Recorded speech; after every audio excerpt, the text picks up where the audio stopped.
people, what I call my Chicago people, I'm making a new tape for you on Allegretti, Monk Allegretti. So it's going to take some time. It's all new research. I'm really surprised. There's a lot there. So in the meantime, so you have something. I'm going to release this. It's called Big Al, Little Al. It's about the FBI microphones. I do want to thank you profusely, and I mean it. You've been so great. Thank you for following me on YouTube, and I appreciate it. I sincerely do. So let's talk about this. On November 27, 1959, J. Edgar Hoover, he was the longtime director of the FBI. I know for people of my age it's dumb, but if you think about it, it was a long time ago. Hoover's been gone quite a while. And there's two generations that have no idea who the guy was. But anyway, he was legendary director of the FBI. So he introduced something on that day called the Top Hoodlum Program, THP, and it was his stab at the mafia, at organized crime, I should say. And he put a lot of pressure on Chicago, the Chicago branch of the Top Hoodlum Program, to produce results, get results. A lot of people said, well, and they still say, well, Hoover didn't go after the FBI. I tell you something, I've worked here for 40 years in D.C. This is a company town. You don't do anything unless they follow the pack here. And so these huge departments, if you think about it, Pentagon even, they're run by businessmen usually brought from outside. Some guy lived in Oklahoma, he gave a couple of million to some presidential thing. Next thing you know, he's running the goddamn Justice Department. That's how it works. And so they're terrified to do anything on their own. They don't want to look stupid. And they have no experience in government. And that goes down the line. So basically, nobody went after the mafia until this kind of herd mentality. Somebody, Kefauver did something in the early 50s and the late 50s. Uh, Bobby Kennedy got the McClellan committee together with Senator McClellan. You know what it was? I have a picture of Bobby Kennedy on my wall. I respect him enormously. He's a man I admire. But I do have to say this is not criticism. But you know what? The Kennedy brothers, because John Kennedy was also on the McClellan committee. People seem to forget that. They looked at what the Kefauver hearings did for Kefauver. I mean, it was incredible. He was really an international star after the Kefauver. Before that, he was this sort of studious, nice Southern senator, and then he was a celebrity. He ran for president, blah blah. So they saw that and they thought, you know what, we got to reinvent this wheel.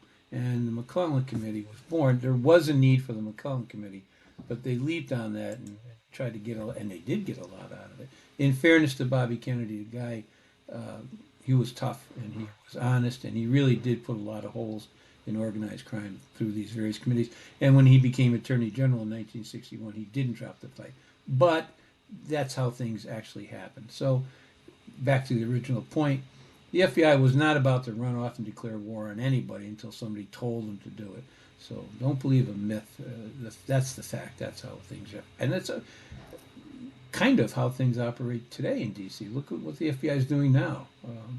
I mean, they're practically in bed with the chairman of the Democratic Party because they've got the power. So, anyway, what the FBI found out was they really didn't know anything about organized crime. And they went to the Chicago police, and the Chicago police said, well, we don't have any. They didn't have any records. They did have a department called Scotland Yard once that was supposed to combat organized crime.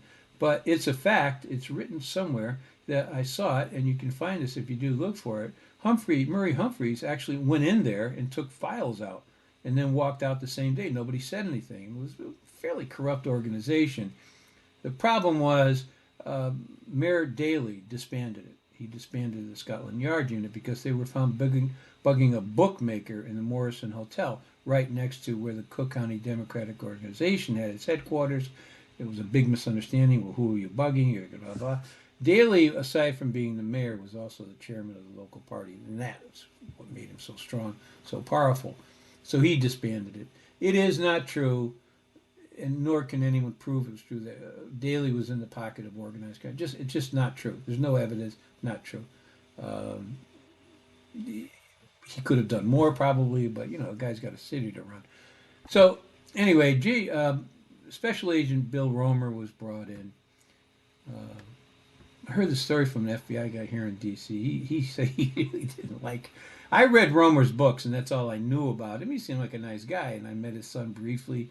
This FBI guy said he hated all the agents hated Romer that he was kind of a bully. I guess he was a semi-pro boxer. Apparently, he was a big guy, and he would go to the academy over in Langley and look for Virginia and look for fights with the guys who were training and different. There's a different version of him altogether. But anyway, Romer said we didn't know anything. What we knew was based on movies with Edgar G. Robinson and Cagney. We just didn't know anything. And when he, as an example, he went to the police and he said, "What do you know about Murray Humphries?" They said, "Murray Humphries is really old. He can barely walk across a room. He's retired and he lives in Arizona." Well, no, he was in his prime in 1959. It just so happens that Romer's driving down Michigan Avenue, and there he sees Murray Humphries. So he follows him. And it was a big day. Romer said he was exhausted at the end of the day. Humphries was everywhere, meeting with everybody. And they ended the day at St. Hubert's Grill, Humphries' favorite place. St. Hubert's Grill apparently was a really high-class, fancy place, expensive white tablecloth thing. And he went there a lot. And so Romer went in, and he's sitting a few tables away. At this point, the mob didn't know who Romer was by looking at him. And Murray Humphries is meeting with Killer Kraus, who was running Lake County. And apparently the discussion was the Stardust Hotel in Vegas. So to get help to figure out who was who, the FBI recruited Sandy Smith. He was a Chicago Tribune. I have it written here as a reporter. I'm pretty sure he wasn't so much a reporter as he was a photographer, but I could be wrong. But he knew who all these guys were on site. Let me tell you a quick story about Sandy Smith. When Roger Touhy was murdered, one of the killers was Sam Giancana, and apparently either Giancana accidentally shot himself in the foot or Touhy's bodyguard got a shot through his foot. And it was a miserable January. They shot him in December, but in January it was that 1950 was awful cold and so forth. Smith found Giancana coming out of his house, and his leg was all bandaged up. He's walking with a cane. And he said, "What happened to your foot?" And Giancana said, "I was mowing a lawn." Chicago in January. One thing they learned with this was that the mob, the downtown guys, they met at a place called Celano's Tailor Shop at 620 North Michigan Avenue. But to throw off any tails, they would enter that building, 620 Michigan Avenue, from the building on the next street. You could cut through and end up in Celano's. They didn't, by the way, hold the meetings in the tailor shop, obviously. There was a room behind the tailor shop. Every morning, Humphries would go there, and he would meet. It depended on what day it was, but usually Gus Alex would show up, Ralph Pierce, Ross Prio would be there once a week, Cerrone would be there on a fairly regular basis. They would hold court, as I said, in the back of the shop.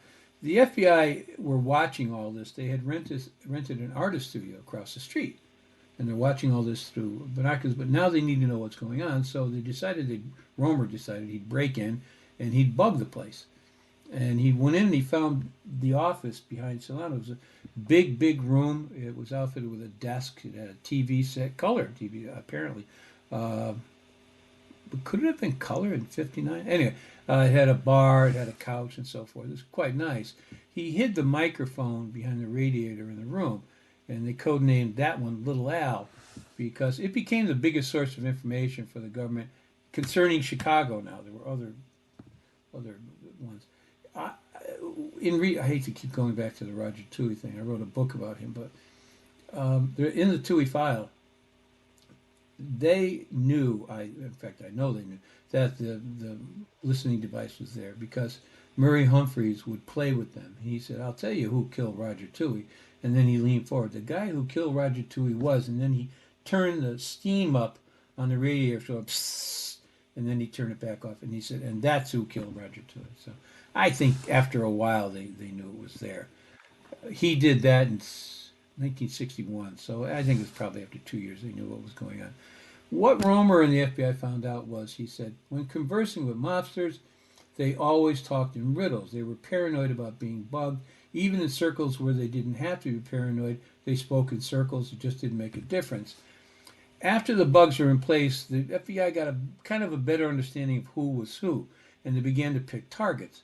So they picked Giancana as a target, Murray Humphries, Ralph Pierce, Gus Alex, Paul Rica, Rocco Fischetti, Lenny Patrick. Patrick then was a power. He was controlling gambling in the Jewish neighborhoods of Lawndale. I guess they were Jewish neighborhoods. Lawndale, Rogers Park. Eddie Vogel, the slot machine king, was on their list. Monk Allegretti was on the list because he was so visible. He was running the Rush Street nightclubs.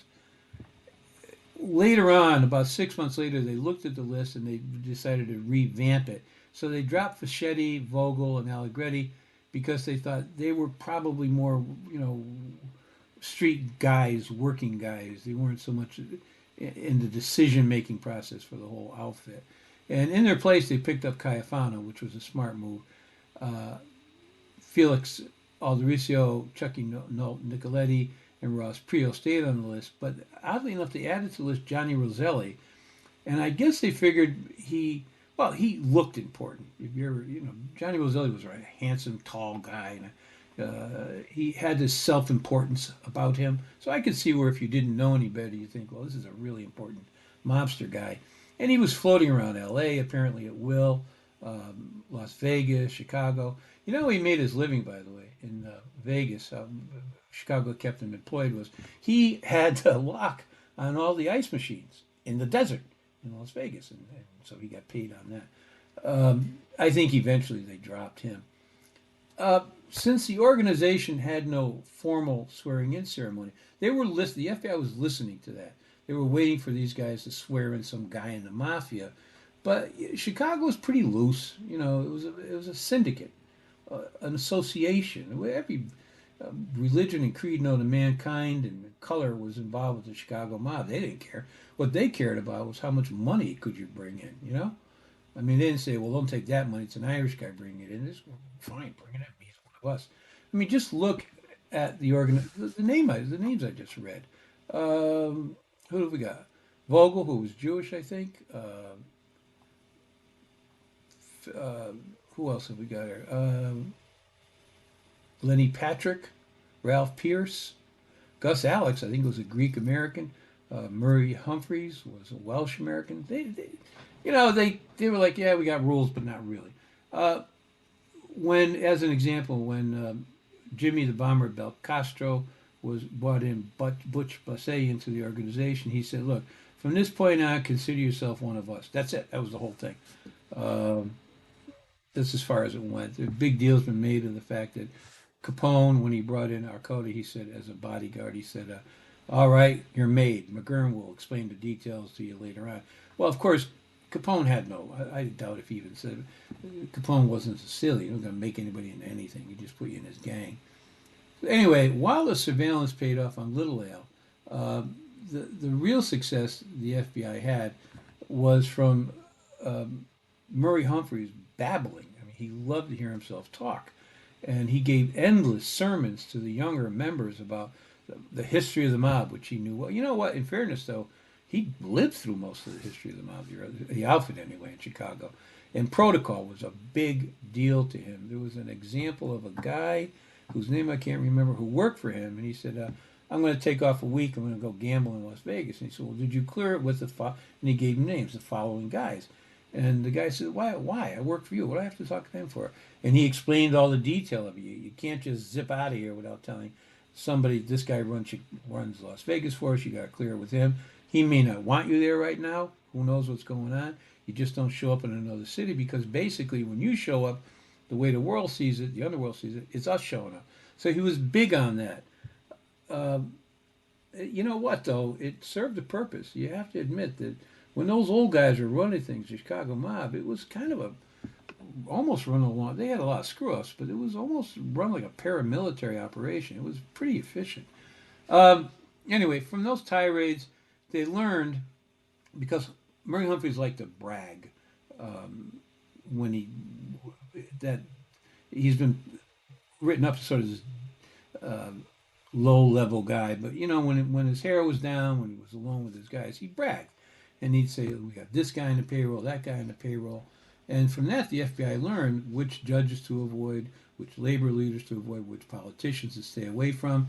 They learned, most importantly, was when they went to get a search warrant from a local judge, they learned which judges were in their pockets, were in the pockets of Murray Humphries. Um, they also learned about something called the connection guys.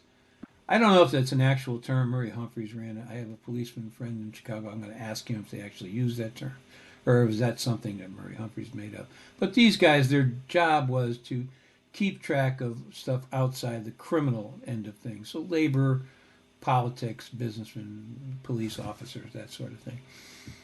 Big in that was Gus Alex. They learned that. Who was running the loop? Ralph Pierce. Who had the South Side, Les Krause. Most importantly, they learned that Gus Alex, who come in to the organization as a bodyguard to Jake Guzik, controlled this guy, Congressman William L. Dawson. Dawson was this tall black guy who was served in Congress. What's that saying? He was so crooked they had to screw him into the ground when he died. He was an avid gambler. So Alex built a casino across the street from Dawson's home office in Chicago, so he could gamble at will. And he would lose, and they'd make sure that he never walked out without having some money in his pocket. It's important to have a congressman as a powerful guy. So they were able to control through Dawson, because Dawson controlled the political structure in these wards. He was their inroad to the black ghettos, so they could stay in there. They'd always been in the black ghettos, but he made sure no one pushed them out. So, and because of that, they flooded those ghettos with drugs, crap games, whorehouses, loan sharks. They ripped it apart, basically, and they got away with it. Dawson was the absolute ruler of the Second Ward, which I understand was all black. He was also recognized by the white world as the spokesman for Black Chicago. Was he really? Yeah, maybe. In Washington, here's the important thing. Dawson was the head of the powerful, powerful, powerful House Expenditures Committee. So let's say you're an IRS guy. You say, I'm going to go over there and I'm going to investigate. We're going to do an IRS investigation on Giancana. What he could say is, no, you're not, because if you do, you won't have a budget next year. Let's get that. And all these little perks you want, like gasoline for your cars, that's not going to happen. So you forget that, go investigate somebody else. It's a powerful position. He has a powerful, powerful board. So in 1948, when he was accused of being corrupt, Dawson came forward. He said, I will defend any man of any charge of anything.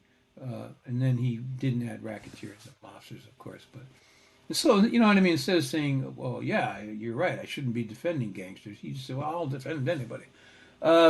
What they also learned is that Sam Giancana, through these wiretaps, was what a cheapskate Sam Giancana could be when he wanted to be. They also learned, by the way, that he was starting to build his own little empire in the Dominican Republic. That's a really interesting story. The Bonanos were already established there. But he bought interest in a gold mine down there, and he had hotels.